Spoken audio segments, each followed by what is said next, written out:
And by the way, let me just say this is Jordan Bowden. Yes. What a wonderful guy he is. Yeah, definitely, because he came back to save our stupid asses. My stupid ass, not our. This was the co-host. Yeah, the co-host. So there was an episode recorded recently, and we had some audio issues. So we, as in Kenneth, has figured out the issue and how to fix it and why it messed up. But there is an episode. So Jordan was supposed to be our very first guest. Yep. Kenneth fucked it up. I screwed that up, so now he's the second guest. He's the 1A. Or is it the 1B? Technically the first guest, just not the first one aired. That's right. Technically the first guest, not the first aired guest. Well, technically, that's wrong, too. What? Because we had somebody. Who? Ray. They can't show up and not sit down. Yeah, I was thinking. He sat down. No, he didn't. He sat his ass right there. He says that's right there, and he didn't even pick up the microphone. Yeah, I had a word with him. Did you? I did. Why? Because it frustrated me. Nah. You did. Why would it? But we're here to have a happy day. Sure. We got our first guest. Our first guest. As our second guest. As our second guest. There you go. Welcome back, Jordan. Thank you. Welcome back for the second time. It's good to be back. I'm glad to have you. Yeah. And I plan on having you back multiple times. Just FYI. This is going to definitely be more than one. Yeah. Okay. Because you're a very interesting guy. You have a very deep and different perspective compared to some people. Like Kenneth's perspective. Completely different than most people. Yeah. That's because he's batshit crazy. No. It's because I'm the sane one of the group.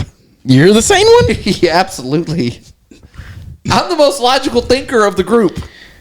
You have no imagination, though. Exactly. Nah, I have doubts about that. No, that's what I'm saying. I don't have an imagination. That's why I'm like, no, that my way makes sense. You know, it doesn't make sense jumping through walls. That doesn't make sense. I feel like everybody thinks that they're a hero in their own story. So exactly, just let him have it. Exactly, let me have my hero. But you're a villain. I'm a 41-year-old middle-aged balding fat guy. Can I please have my moment? You are the definition of a villain. You're right. That's not right. That's not a lie. But if he was a villain, I would say he definitely would be very calculated and meticulous. If he's as logical as he says he is. Yeah. I don't know him well enough to know, but you've seen me tear the grizzly bear down episode by episode. He's just a blubbering mess now. He literally can't say things on the episode because he's afraid I'm going to turn them on him. Oh, I was like, who's the? I thought you were talking about yourself, but you're talking about Pillsbury Doughboy. Yeah. Oh yeah. I've torn him down to the point where he's scared to say anything because he's afraid I'm going to turn it around on him. No, you gotta. That's what make the episode so good is you just turn shit around and make it funny on him. Yeah. So Garrett, get over it. Oh, Garrett's so funny. Have you met Garrett? No. You haven't seen Garrett either. No, he's like he's like Bigfoot in that building. Yeah. Like nobody knows who he is, but he's there all the time and he's gigantic. How do you miss him? You know? I've seen him twice. Yeah. I've never met him. I've seen him, and I did y'all brought him up. His name's come up on this a few times, and then while I was scrolling through the page one day, I saw him. Y'all were this is different. Something else on the channel. We're no experts, but I've seen him in passing at work. Yeah, he is huge. He's a big man. He's a big man. Very big man. Small. He's a big guy, and he's hilarious. He's one of the funniest human beings I've ever met in my life. He's a goof. He is a goof. And you want to talk about stories? That guy has stories for days. Like your kind of stories? Well, his are more like I'm not going to do it justice, so I'm not even going to tell it. But he's got a story because before this he was a bouncer, right? Oh, those are great stories. And he's got a story where he's like, "Yeah, I was bouncing at a bar one night and a horse walked in, and I was like." A horse is in he goes like a 4-legged fucking horse walk. A guy rode a horse into the bar, and I was like, "What?" I'd be like, "Gary, you're not doing a very good job." That's what he said. He goes, I looked up and went, "Well, shit, how do you throw a horse out?" I mean, what bar? That's a good question too. I think that's when he was bartending at Lakeside. He's an urban cowboy over here. Yeah, I think he was bartending at Lakeside, and he said the door opened. And like I said, I'm going to crush the story, but he said the door opened, and he said nobody came in. And he said, I was just like, oh, somebody's holding the door open for something. You know, somebody's just going to walk in.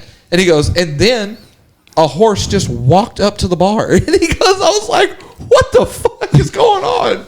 He just did one of these. Just look at the manager like. No, He said he got the horse out. He told the guy, hey, man, you got to go. You know, like, they got the horse out of there and did all this other stuff. And then he said the owner was sitting in the back of and outside.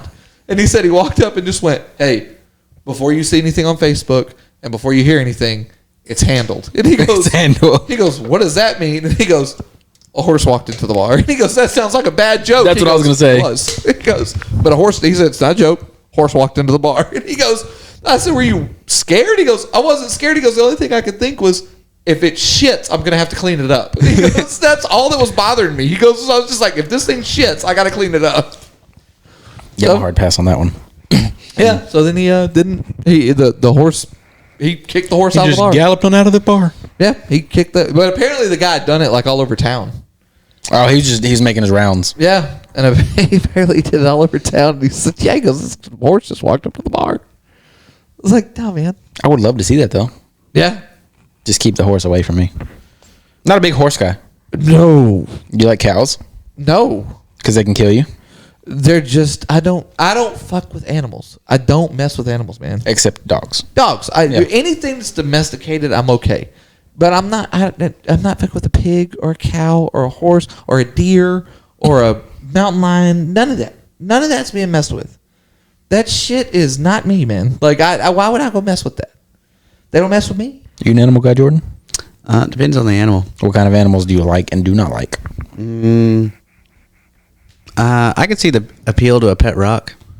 A pet rock? Yeah.